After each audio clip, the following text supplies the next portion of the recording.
جماعت سے نماز ادا کرتے وقت امام مقتدی کے ساتھ ہی امام کے ساتھ مقتدی کو بھی اللہ اکبر کہانی چاہیے۔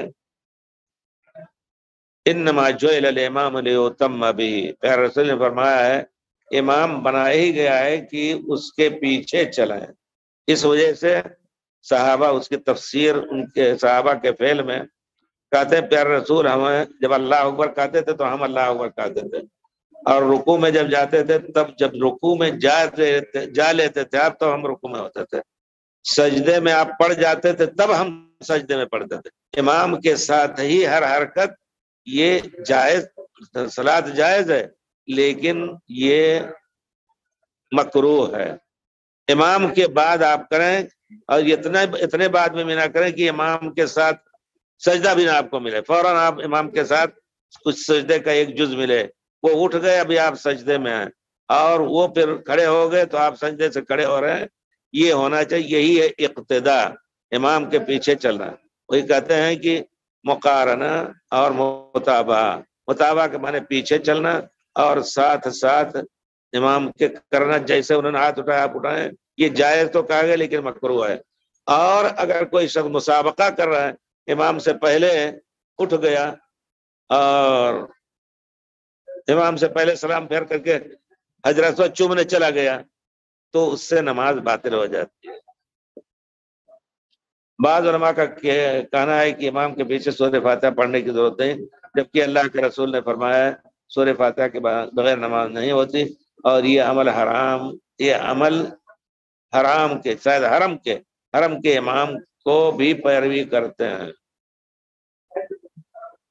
بہرحال صحیح حدیث جو آپ نے بیان کی ہے جس کا معنی ہے پیارے رسول نے فرمایا اللہ صلاۃ، کوئی صلاۃ نہیں لمن، ہر اس شخص کے لیے جس نے سورہ فاتحہ نہیں پڑھی۔ ہمارا ایمان اسی پر ہے، اگر ہم کسی غلطی کی وجہ سے کسی سوچ میں پڑ گئے، امام صاحب رکوع میں چلے گئے تو ہمیں رکوع میں جانا ضروری ہے، ہم نے سورہ فاتحہ نہیں پڑھی، ضرور ہم اٹھ کر کے اپنی اس رکعت کو دہرائیں، کیونکہ لا صلاۃ لمن لم یقرأ کے ہم مصداق ہو گئے۔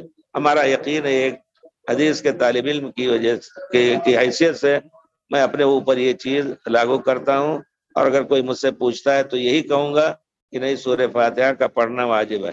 اب وہی بات پرانی آ جائے گی کہ جب قرآن پڑھا جائے تو چپ رہو، تو بڑا مسئلہ ہے۔ قرآن پڑھا جائے خاص حالت میں نازل ہوئی، پیارے رسول ہی پر قرآن نازل ہوا، پیارے رسول ہی نے کہا ہے کہ کوئی نماز بغیر سورہ فاتحہ کے نہیں ہے، خواہ وہ سری ہو جاری ہو۔ آپ کہیں گے کیسے پڑھیں، امام پڑھ رہے ہیں الحمدللہ ہم بھی ان کے ساتھ پڑھیں، اب بعد میں پڑھیں۔ اس کا ایک طریقہ صحابی حضرت ابو ہریرہ رضی اللہ تعالیٰ عنہ کی تفسیر اور تشریح میں ہے۔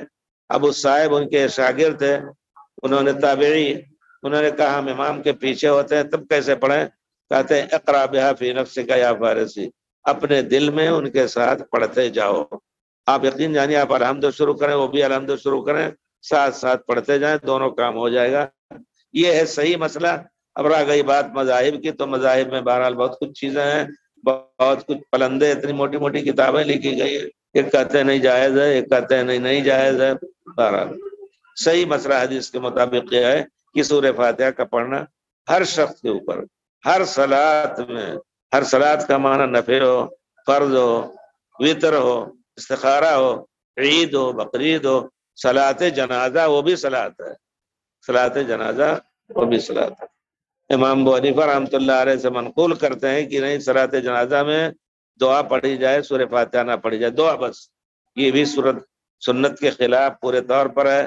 اب ان سے یہ ثابت ہے یا نہیں ثابت ہے، ثابت بھی ہو تو ان کو صحابہ کے ذریعے حدیث نہیں ملی، کیونکہ حضرت عبداللہ ابن عباس پورے طور پر جنازے کی نماز بآواز بلند پڑھی، سورہ فاتحہ پڑھی، اس کے بعد سورہ اخلاص قل هو اللہ احد بآواز بلند پڑھی، اس کے بعد پھر آپ نے میت کے لیے دعا کی، دوسرے صلاۃ علی النبی پڑھی وہ بھی بآواز، پھر تیسری تکبیر کے بعد امام میت کے لیے دعا کی، پھر آپ نے سلام پھیرا تو کسی نے کہا آپ نے ایسی صلاۃ جنازہ پڑھائی کہ میں نے اس طرح لوگوں کو پڑھتے ہوئے نہیں دیکھا، تو کہا میں نے جان بوجھ کر کے اس طرح پڑھا ہے تاکہ جان لو کہ یہ بھی سنت ہے۔ کسی مسجد میں ایک عام رواج چل جاتا ہے، وہ چلتا رہا، لیکن دوسری جگہوں پر ضرور یہ سنت رہی ہوگی۔ تو حضرت عبداللہ ابن مستدرک کی صحیح روایت ہے، اس میں کہا کہ جان لو اس وجہ سے میں نے یہ بآواز بلند اور سورہ فاتحہ اور سورہ اخلاص پڑھی ہے، تاکہ جان لو کہ یہ بھی سنت ہے۔